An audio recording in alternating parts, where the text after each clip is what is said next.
ప్రపోజల్పై అక్కడ చాలా అభ్యంతరాలు వ్యక్తమయ్యాయి సార్. ఈ నేపథ్యంలో సిద్ధరామయ్య గవర్నమెంట్ వెనక్కి తగ్గింది. ఐటీ సెక్టార్లో చాలామంది తెలుగు వాళ్ళే ఉన్నారు, బెంగళూరులో పనిచేసే వాళ్ళు. ఒకవేళ ఇది ఇంప్లిమెంట్ అయితే, ప్రస్తుతానికైతే వెనక్కి తగ్గింది, పూర్తిగా రద్దు చేస్తామని అయితే చెప్పలేదు. ఒకవేళ ఈ బిల్ పాస్ అయితే ఆ ఎఫెక్ట్ ఆంధ్రప్రదేశ్ మీద ఎంతవరకు ఉండవచ్చు అంటారు? అంటే వెనక్కి తగ్గడము అనేది కాదు, వాళ్ళు ఇప్పటివరకు ఉన్నది క్యాబినెట్ డ్రాఫ్ట్ బిల్లును ఆమోదించింది. ఆమోదించాక పారిశ్రామిక వర్గాలు అభ్యంతరం వ్యక్తం చేశాయి. పారిశ్రామిక వర్గాలు అభ్యంతరం వ్యక్తం చేసిన తర్వాత ప్రభుత్వం అన్నది ఏంటంటే మేము వైడర్ కన్సల్టేషన్, దీనిపైన విస్తృతమైన సంప్రదింపులు జరుపుతాము అని మాత్రమే వ్యాఖ్యానించింది. కానీ నిన్న కూడా నేను అనేక జాతీయ టీవీ ఛానల్ చూశాను. కర్ణాటక కాంగ్రెస్ ప్రతినిధులు చాలా స్పష్టంగా చెప్పింది, మేము కమిట్ అయి ఉన్నాం దీనికి, కన్నడ సంఘాలతో మాట్లాడే ఈ బిల్లు తయారు చేశామని. వాస్తవానికి అంతకుముందు ఉన్న బీజేపీ ప్రభుత్వం కూడా ఈ ప్రయత్నం మొదలుపెట్టింది, బసవరాజ బొమ్మాయి ప్రభుత్వం. కానీ ఆ ప్రభుత్వం చేయలేదు, ఇప్పుడు ఈ ప్రభుత్వం చేసింది. సో దీంట్లో ఆంధ్రప్రదేశ్ పైన ప్రభావం తర్వాత చర్చ. మొదలు అసలు ఇలా స్థానిక రిజర్వేషన్లు ఇవ్వడం ఏ రకమైన ప్రభావాన్ని చూపుతుంది అని. సో దీనికి ఉన్న మొదటి సమస్య, ప్రభుత్వ ఉద్యోగాల్లో స్థానికులకు ఇవ్వడం చాలా సులభం, ఎందుకంటే గవర్నమెంట్ జాబ్స్ కనుక నోటిఫికేషన్ ఉంటుంది, జాబ్స్ ఉంటుంది.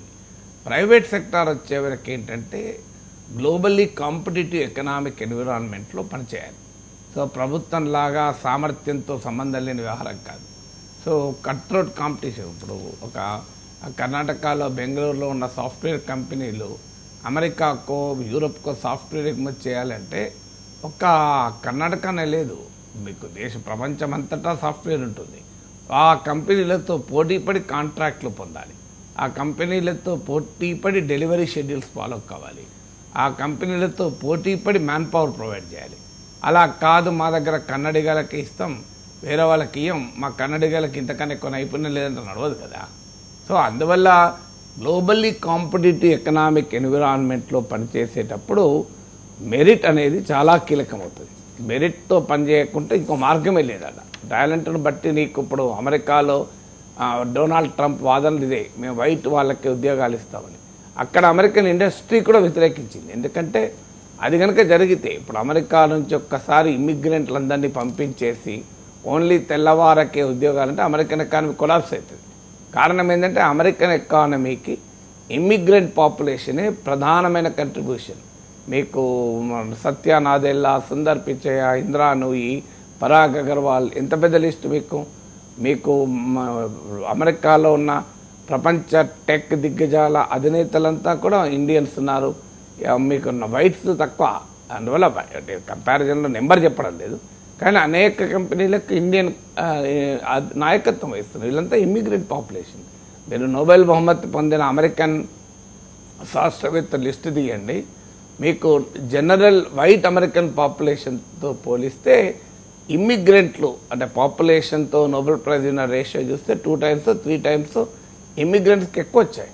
సో అందువల్ల ప్రపంచంలో ఎక్కడా కూడా ఒక మోడర్న్ ఎకానమీని బిల్డ్ చేయడంలో ఇమ్మిగ్రెంట్స్ కీలకమైన పాత్ర పోషిస్తారు. ఇప్పుడు ఉదాహరణకు తెలంగాణలో బత్తాయి తోటలో బత్తాయిలు కొయ్యాలన్నా, అమాలి పని చేయాలన్నా బీహార్ నుంచి లేబర్ వస్తారు. వద్దంటే నీకు వెంటనే తెలంగాణ ఎకానమీ కొలాప్స్ అవుతుంది. అందువల్ల కాంపిటేటివ్ గ్లోబల్ ఎకానమీని నడపడానికి ఈ స్థానిక రిజర్వేషన్ అనేది ఛాలెంజ్గా మారుతుంది. అందుకే మీకు కర్ణాటక నుంచి కంపెనీలు వెళ్ళిపోవడం అనే చర్చ అక్కడే మొదలైంది. ఇప్పుడు మీరు ఒకసారి మల్టీనేషనల్ కంపెనీస్ ఉంటాయి, ఇప్పుడు హైదరాబాద్లో బెంగళూరులో పనిచేస్తే గ్లోబల్ కంపెనీస్, మల్టీనేషనల్ కంపెనీస్ మీరు మా కన్నడిగాలకి ఇవ్వండి, మీరు బయట వాళ్ళని తీసుకోవద్దు అంటే ప్రాక్టికల్గా సాధ్యమా? ఇప్పుడు అమెరికాలో ఉన్న మన సాఫ్ట్వేర్ ఉద్యోగులందరినీ ఇక్కడ వైట్ అమెరికన్స్కే ఇస్తాం, తెలుగు వాళ్ళంతా ఇండియన్స్ అంతా వెళ్ళిపోవాలంటే అట్లాంటా, సియాటల్, మీకు డాలాస్ ఇవన్నీ ఖాళీ అయిపోతాయి, అంతా మన వాళ్ళే ఎక్కుంటారు అక్కడ. సో మరి అందువల్ల ప్రాక్టికల్గా గ్లోబల్ కాంపిటేటివ్ ఎకానమీలో పనిచేసే కంపెనీల్లో సాధ్యం కాదు. ఇక రెండవది నేచర్ ఆఫ్ వర్క్ కూడా మారిపోయింది. ఒకప్పట్లాగా పర్మనెంట్ ఉద్యోగాలు పర్మనెంట్ ఉద్యోగాలు చేయడము అనేది కాదు. ఇప్పుడు కాంట్రాక్ట్ విధానం వచ్చింది, అవుట్ సోర్సింగ్ విధానం వచ్చింది. సో ఈ విధానం వచ్చాక ఏమవుతుంది అంటే మీకు ఎవరు ఎక్కడ పని చేస్తున్నారో తెలియదు. ఇప్పుడు బెంగళూరులో కంపెనీ ఉండొచ్చు, కానీ ఆ కంపెనీ తన వర్క్లో కొంత భాగాన్ని వియత్నాంలో ఉన్న వారికో, ఆఫ్రికాలో ఉన్న వారికో, ఇంకెక్కడ ఉన్న వారికి అవుట్సోర్స్ చేయొచ్చు. ఇప్పుడు అమెరికాలో ఉన్న చాలా కంపెనీలకు హైదరాబాద్లో ఉన్న కంపెనీలు పనిచేసి పెట్టడం లేదా? సో మరి ఆ కంపెనీ బెంగళూరులో ఉంటుంది, కానీ ఆ కంపెనీ తన వర్క్ చేసే వాళ్ళ ఎంప్లాయీస్ అక్కడ ఉండరు. ఇలా వర్క్ ఫ్రమ్ హోమ్ అనే కాన్సెప్ట్ వచ్చింది. తర్వాత వీళ్ళు వర్క్ అవుట్సోర్సింగ్, కాంట్రాక్ట్, సబ్ కాంట్రాక్ట్లు చేస్తారు. సో అందువల్ల ఎవరు ఉద్యోగులు కారు, నువ్వు ఎవరు ఏ కంపెనీకి పనిచేస్తున్నారో కూడా తెలియని ఒక ఎకనామిక్ ఎన్విరాన్మెంట్ ఉంటుంది. సో అందువల్ల రేపు జరగబోయే ప్రమాదం ఏంటంటే బెంగళూరులో ఉన్న కంపెనీకి కూడా అక్కడ లోకల్గా 5-10 మందిని ఉద్యోగాలు పెట్టుకుంటారు, మిగతాదంతా సబ్ కాంట్రాక్ట్లు, అవుట్సోర్సింగ్ ఇచ్చేస్తారు. అప్పుడేంటి, మీకు పేరుకు బెంగళూరులో కంపెనీ ఉంటుంది, హైదరాబాద్లో ఉన్న కంపెనీ వర్క్ చేస్తుంటుంది. అందువల్ల ఆధునిక ఎకానమీలో ఉన్న వర్క్ క్యారెక్టర్, వర్క్ నేచర్ రీత్యా కూడా సాధ్యం కాదు. స్థానికులకు ఇవ్వకూడదని అనడం లేదు, ఖచ్చితంగా స్థానికుల ప్రయోజనాలు కాపాడాలి. ఇది వరల్డ్ వైడ్గా ఉన్న టెన్షన్. అది బ్రిటన్లో ఇదే చర్చ జరిగింది. Rishi Sunak anti immigrant policy తీసుకున్నాడు. మీకు అమెరికాలో Donald Trump anti immigrant, Joe Biden pro immigrant. ఫ్రాన్స్లో ఇటీవల కూడా ఫార్ రైట్ కూడా బాగా విజయాలు సాధించింది. వరల్డ్ వైడ్గా ఏమవుతుందంటే లోకల్ పాపులేషన్తో పోలిస్తే ఇమ్మిగ్రెంట్ పాపులేషన్ డామినేషన్ పెరుగుతున్న చోటల్లా ఈ అన్రెస్ట్ సమస్య వస్తుంది. దానికి పరిష్కారం ఏంటంటే నీ స్థానిక యూత్కు ఆ రకమైన నైపుణ్యాన్ని పెంచగలిగితే మన వాళ్ళే వస్తారు. ఇప్పుడు మీకు కన్నడ వాళ్ళకి గనక స్కిల్ పెంచి నైపుణ్యాన్ని పెంచితే వద్దన్నా వాళ్ళనే ఉద్యోగాలకు వస్తారు. నీకు బయట వాళ్ళు ఎందుకు వస్తారు? ఆఫ్రికా వాడు, అమెరికా వాడు ఎందుకు వస్తాడు?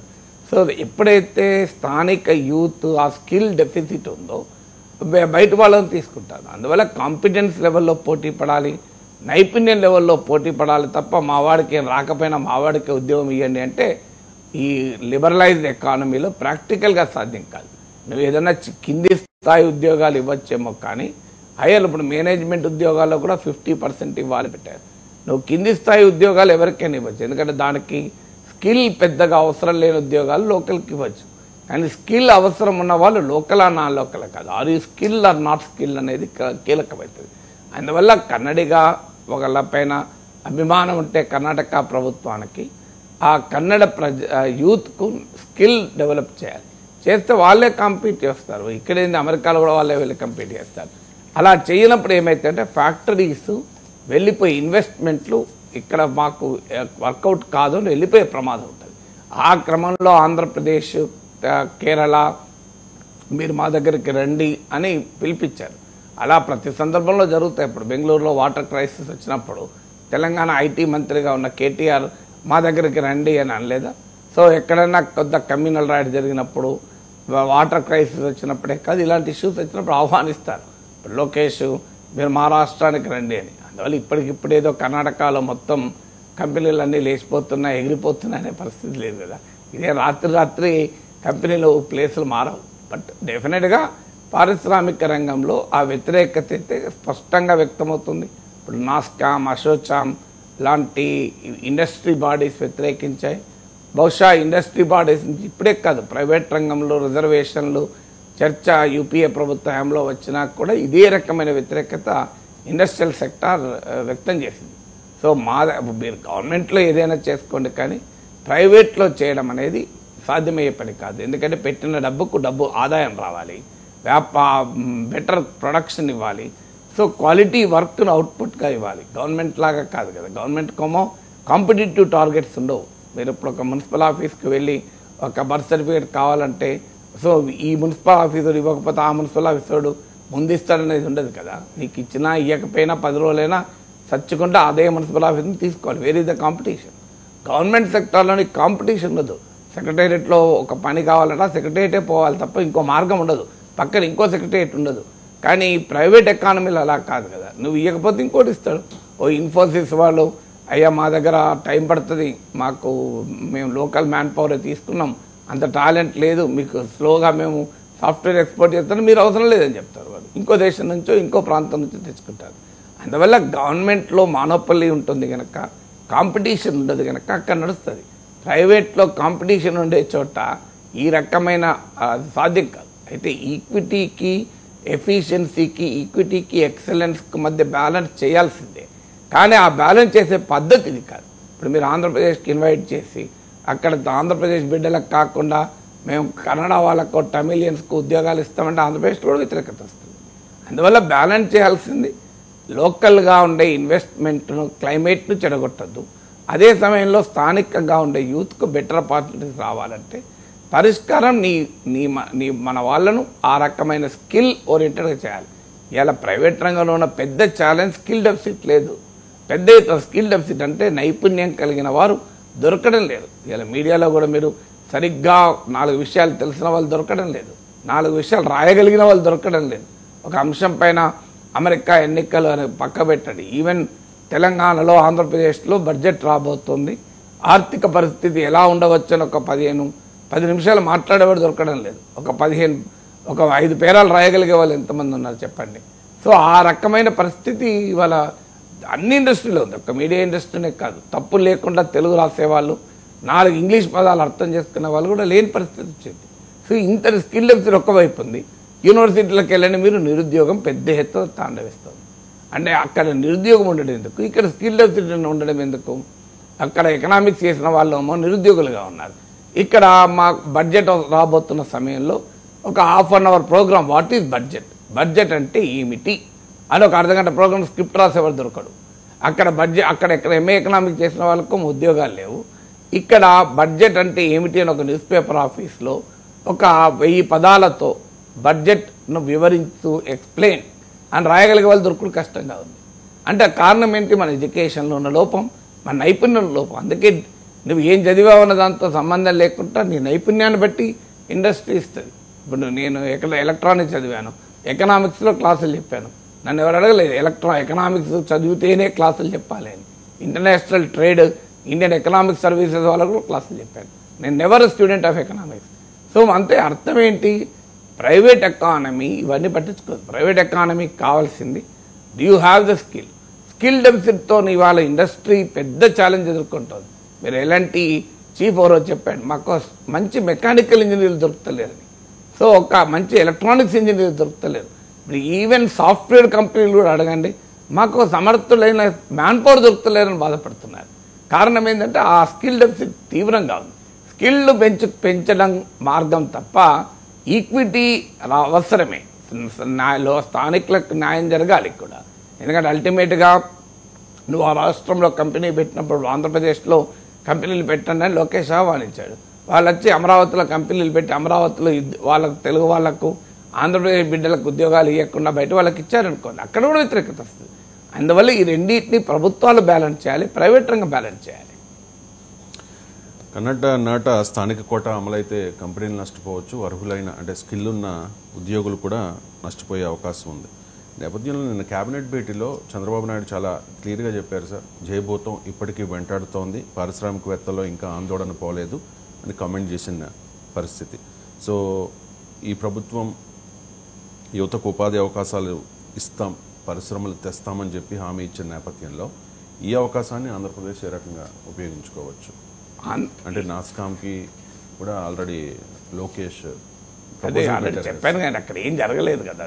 అది దాని మీద ఇంక ఉపయోగించుకోవడం అక్కడే ఇప్పుడు ఆడ జరిగితే కదా ఉపయోగించుకోవడం చర్చ. అంటే వెనక్కి తగ్గారు కానీ మొత్తం అది వెంటనే రేపు పొద్దున ఉండదండి. మీకు అర్థం కావాల్సింది అంటే ఇమీడియట్గా రేపు పొద్దునే ఉండదు కదా సార్.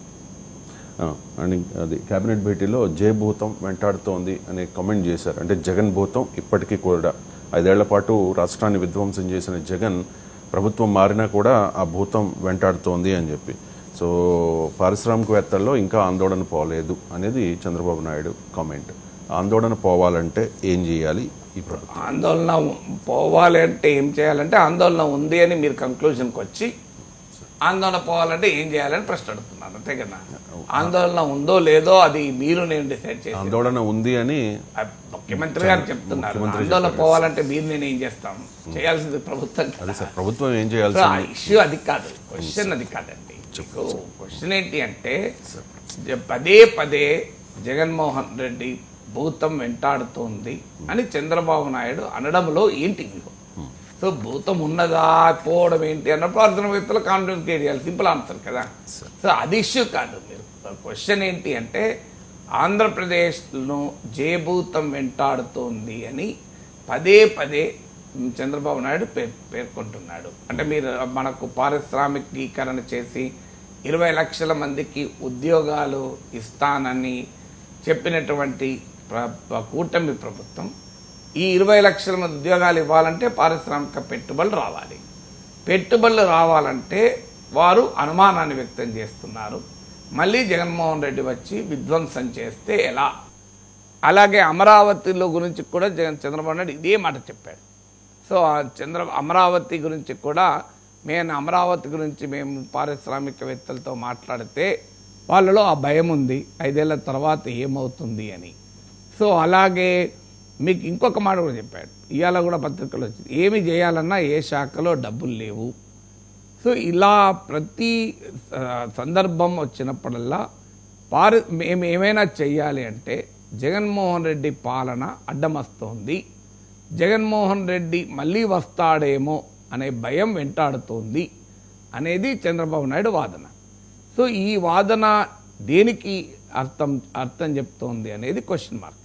సో ఎప్పుడు కూడా ప్రభుత్వాలు ఎవరు కొత్తగా అధికారంలోకి వచ్చినా గత ప్రభుత్వాలను ఉదహరిస్తూనే ఉంటారు. ఇప్పుడు మీకు తెలంగాణలో కూడా కాంగ్రెస్ ప్రభుత్వం అధికారంలోకి వచ్చుతోనే మీకు కేసీఆర్ పాలన విధ్వంసము అంటూ వరుస శ్వేతపత్రాలు విడుదల చేసింది.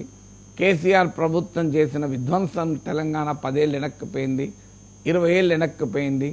అందువల్ల మేము తెలంగాణను పునర్నిర్మించాల్సి వస్తుంది, ఖజానా ఎక్కడా ఏదీ లేదు, అవినీతి పెద్ద ఎత్తున పేరుకుపోయిందని కాంగ్రెస్ ప్రభుత్వం కూడా చెప్పింది. సరిగ్గా ఇదే మాటలు చెప్పింది. మీరు గమనిస్తే ఆంధ్రప్రదేశ్లో కూడా కొత్త ప్రభుత్వం అదే చెప్పింది. నరేంద్ర మోడీ ప్రభుత్వం ఢిల్లీలో అధికారంలోకి వచ్చినప్పుడు అదే చెప్పింది, యూపీఏ 10 ఏళ్ల పాలన సర్వనాశనం చేసి వెళ్ళారు, మేము ఇక్కడి నుంచి మొదలు పెట్టాలని. 2019లో జగన్మోహన్ రెడ్డి చెప్పాడు, చంద్రబాబు నాయుడు నాశనం చేసిపోయాడు అని. కానీ అల్టిమేట్గా ప్రజలకు అర్థం చేసుకో, వాళ్ళంతా బాగా చేస్తే, ఇప్పుడు జగన్మోహన్ రెడ్డి బాగా చేస్తే చంద్రబాబు నాయుడు పవర్ ఎందుకు ఇస్తాను? సో అందువల్ల గత ప్రభుత్వం గురించి పొలిటికల్గా ఎక్స్పోజ్ చేయడం ఆ పార్టీలకు రాజకీయ అవసరం కాదని నన్ను. డెఫినెట్గా పాలిటిక్స్లో అది అనివార్యంగా ఉంటుంది, ఉండడం మనం తప్పు పట్టకపోయినా ఉండక తప్పదు. కానీ అల్టిమేట్గా ప్రజలు కోరుకునేది ఏంటి? ఆ ప్రభుత్వాలు ఇప్పుడు కేసీఆర్ ప్రభుత్వం బాగా చేస్తే కాంగ్రెస్కి ఎందుకు అధికారం ఇస్తారు? జగన్మోహన్ రెడ్డి ప్రభుత్వం బాగా చేస్తే చంద్రబాబుకి ఎందుకు అధికారం ఇస్తారు? కాంగ్రెస్ యూపీఏ ప్రభుత్వం బాగా చేస్తే నరేంద్ర మోడీకి ఎందుకు ఇస్తారు? సో అందువల్ల ఇనీషియల్గా కొన్ని రోజుల వరకు జేబూత్ అని చెప్తే చంద్రబాబు నాయుడును ఏమన్నారు ప్రజలు, అవును ఏం చేస్తాడు పాపం జగన్మోహన్ రెడ్డి అంతా ధ్వంసం చేసిపోయాడని నమ్మేవారు ఉంటారు. కానీ over a period of time this cannot be the excuse. నీకు పవర్ ఇచ్చిందే మార్చడానికి కదా. సో పవర్ అలాంటప్పుడు నువ్వు ఏమీ చేయలేని పరిస్థితుల్లో ఉంటే మరి మా ప్రభుత్వం ఎందుకు మారాలి? ఎన్నికలు ఎందుకు జరగాలి? ప్రజలు ఎందుకు తీర్పు ఇవ్వాలి? అందువల్ల పదే ఇంకా గత ప్రభుత్వ పాలనపైనే మేము చెప్పి తప్పించుకుంటామంటే సాధ్యమయ్యే పని కాదు. అది తెలంగాణలో కాంగ్రెస్ ప్రభుత్వానికైనా తప్పదు, ఆంధ్రప్రదేశ్లో కూటమి ప్రభుత్వానికైనా తప్పదు. గత ప్రభుత్వాలను ఎక్స్పోజ్ చేసే క్రమంలో మీ ప్రభుత్వం ఏం చేస్తుందో చెప్పడమే. ఈ సమస్య ఎప్పుడైనా వస్తుంది కదా, పారిశ్రామిక పెట్టుబడులు రావాలి. ప్రభుత్వాలు మారినప్పుడు ప్రభుత్వ విధానాలు అనివార్యంగా మారుతాయి. పారిశ్రామికవేత్తలు ఆ పాలసీ స్టెబిలిటీ కోరుకుంటారు. సో ఆ పాలసీ స్టెబిలిటీ లేదు అన్నప్పుడు పెట్టుబడులు రావు, ఆ ప్రాబ్లం ఉంటుంది. నీకు విధానపరమైనటువంటి మార్పులు వస్తాయా అనేది. సో కానీ ఒక్కసారి ఇప్పుడు మనకు హైదరాబాద్ అనుభవం చూసాం. హైదరాబాద్లో అన్ని ప్రభుత్వాలు మారినా కూడా పెట్టుబడులు రాకుండా పోలేదు కదా. ఇప్పుడు అమరావతిలో కూడా నిజంగానే పెద్ద ఎత్తున కంపెనీలన్నీ వచ్చి కొలువు తీరాక జగన్మోహన్ రెడ్డి మళ్ళీ ముఖ్యమంత్రి అని ఆ కంపెనీలు ఏం తరిమికొట్టలేడు కదా, అంత ఈజీగా కాదు అది. అందువల్ల పొలిటికల్ స్టేట్మెంట్స్ ఉంటాయి. అల్టిమేట్గా భూతం ఉందా ఇంకో భూతం ఉందా కాదు. నీకు అధికారం ఇచ్చారు, ఏం చేస్తారో చెప్పండి, వాడి ఆ సమస్యకు పరిష్కారాలు చెప్పండి. సో 5 ఏళ్ల తర్వాత మళ్ళీ జగన్ వస్తాడన్న అనుమానంతో ఎవరు రావడం లేదు అంటే మరి ఇప్పుడు ఈ ప్రభుత్వం ఎందుకు వచ్చింది అనే క్వశ్చన్ వస్తుంది కదా. రిపీటెడ్గా ఆ ప్రశ్న వేసుకుంటే మరి అమరావతిలో నేను మళ్ళీ 1,00,000 కోట్లు ఖర్చు పెట్టాక జగన్ వచ్చి మళ్ళీ రాజధాని మారుస్తాడేమో అంటే మరి ప్రజలే అడుగుతాం 1,00,000 కోట్లు ఎందుకు పెట్టారంటారు. సో అందువల్ల జగన్ వస్తాడా లేదా అన్న దాంతో సంబంధం లేదు. మీ ప్రభుత్వం ఈ 5 ఏళ్లలో ఏం చేస్తుంది అని. ఈ ప్రభుత్వం అవకాశాలు కల్పిస్తే వద్దన్న పెట్టుబడులు వస్తాయి. ప్రభుత్వాలు మారడం అనేది ఇక్కడ ఒక్క దగ్గరే లేదు కదా, ప్రపంచంలో అంతటా మారుతూ ఉంటుంది. ఎక్కడ నిరంకుశ ప్రభుత్వాలు, రాచరిక ప్రభుత్వాలు ఉన్న చోటుకే మరి పెట్టుబడులు పోవాలి. ఎందుకంటే అక్కడైతేనే స్టెబిలిటీ ఉంటుంది. మీరు సౌదీ అరేబియాలో, జోర్డాన్లో నీకు 100 ఏళ్ళైనా అదే రాజకుటుంబం ఉంటుంది, ఇంకెవడు ఉండడు. మరి అది కోరుకోలేం కదా. చైనాలో అదే కమ్యూనిస్ట్ పార్టీ మాత్రమే అధికారంలో ఉండొచ్చు, కానీ అక్కడ నాయకులు మారుతారు. ప్రజాస్వామిక వ్యవస్థలో అంతటా మారుతారు. ఇప్పుడు బైడెన్ 4 ఏళ్ళు ఉన్నాడు, రేపు ట్రంప్ వస్తాడేమో, ఇక్కడ రషీదునకు వస్తాడేమో. అందువల్ల రాజకీయాల్లో పారిశ్రామిక రంగానికి కూడా తెలియదు. ఇది పార్టీలు మారుతుంటాయి, విధానాలు మారుతుంటాయి, అయినా కూడా వాళ్ళు ఆపరేట్ అవుతూనే ఉంటారు.